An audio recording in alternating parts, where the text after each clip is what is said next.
गोजोन फुंबिलिनि बयनिसिमबो खुलुमहरबाय। लोगोसे बे समाव आङो नोंथांमोननि गेजेराव माखासे खौरांफोर लानानै फैदों। नोंथांमोना भिडिअखौ फारियै जोबजासिम नायलांदो।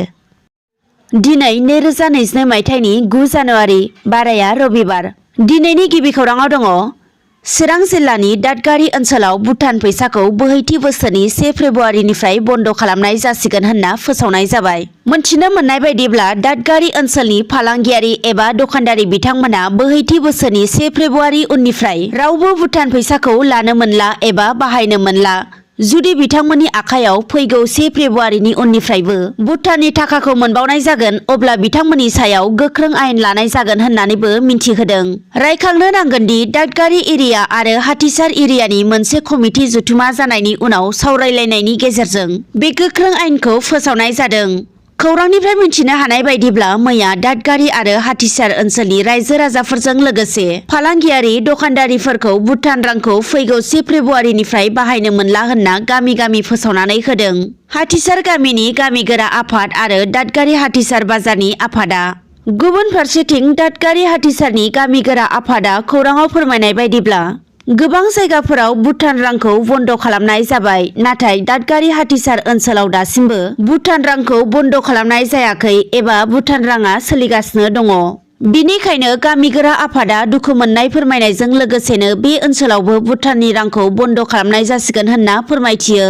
आरो सोरबा जुदि सुबुंफोरा भुटाननि रांखौ फैगौ 1 फेब्रुआरिनि उननिफ्राय बाहायनाय नुबावोब्ला बिनि सायाव गोख्रों राहा लानाय जागोन होननानैबो फोरमायदों दादगारि हाथिसारनि गामिगोरा आफादा। दानिया गुबुन खौराङाव फैबावदो।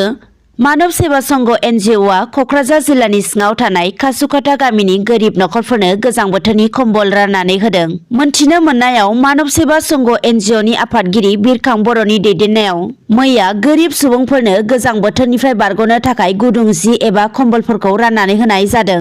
खौरांनिफ्राय मिन्थिनो हाबावनाय बायदिब्ला मानब सेवा संघ NGOआ मैया खासुखाथा गामिनि गं 75 गोरिब नखरफोरनो बे कम्बलखौ राननानै होदों। बेजों लोगोसेनो दतमा ओनसोलनि सिङाव थानाय गासै गंबा गामिनि गुबुन गुबुन हारिनि गोरिब नखरफोरनोबो बे कम्बलखौ राननानै होनाय जाबावदों होनना मिन्थिनो हानाय जादों। गुबुन फारसेथिं मोनथिनो मोनबावनाय बायदिब्ला बे NGOआ बिरखां बर'नि दैदेननायाव थांनाय 4 बोसोरनिफ्रायनो सोलिगासिनो आरो बे NGOआ गोरिब सुबुंफोरखौ हेफाजाब होबोनायजों लोगोसे समाजनि गोख्रों खामानि मावबोगासिनो थाबोदों होननानैबो मिन्थिनो हानाय जादों। दानिया गुबुन खौराङाव फैदो। मोनसे दुखुनांथाव खौरां। बे खौरांखौ मैया बेलासियावबो आपडेट होखानाय जादोंमोन, थेवब्लाबो बे खौरांखौ दिनै फुंबिलिनि समावबो फोसावनो लाबाय। 3 सिदली बियाबनि बारग' MLA किरेन बरगयारिनि अबथिरा रुंसारि जानाय सानाव मैया आसामनि केबिनेट मन्थ्रि इउजि ब्रह्मआ दुखुथिया नखराव सौहैनानै गोथौ दुखु मोननाय फोरमायदों। मख'नो गोनांदि चिरां जिल्लानि 2 नं थुक्राझार गामिनि थागिबि बारग' MLA किरेन बरगयारि बिथाङा थांनाय 1991 मायथाइनिफ्राय 1996 मायथाइसिम 3 नं सिदली बियाबनि MLA जानानै खामानि मावबोदोंमोन। मोनथिनो मोननायाव बिथाङा थांनाय माखासे साननि सिगांनो देहायारि जेंनायाव गोग्लैना फाहामथाय लादोंमोनब्लाबो मैयानि सानाव देहा हालोदा गाज्रिसिन जानायलाय 75 बोसोराव रुंसारि जालाङो बारग' MLA किरेन बरगयारिया।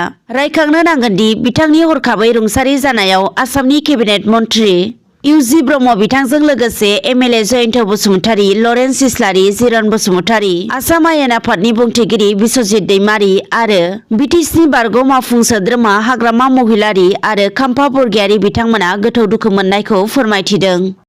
कक्राझार जिल्ला दुलाराय बर' फरायसा आफादनि खुंगा 53थि थान्दै जख'न्थाइखौ मैया 8 जानुवारिनिफ्राय जागायना दिनै 9 जानुवारि साननैनि हाबाफारिनि गेजेरजों खुंफुंनाय जागोन। मोनथिनो मोननायाव बे हाबाफारिखौ थिपकाइ गोजौसिन फरायसालिनि गेलेग्रा फोथाराव खुंफुंनाय जादों आरो हाबाफारि बायदियै मैया 8 जानुवारि खालि बे हाबाफारिनि थान्दै मेलखौ दुलाराय बर' फरायसा आफादनि लोगो आफादगिरि खोरोमदाव औवारी बिथाङा बेखेवनानै होदों आरो बे हाबाफारिनि गेजेरजोंनो सोमोन्दो लाखिनानै मैया बुलुर आरो काबादि बादायलायनाय हाबाफारिबो लानाय जादों।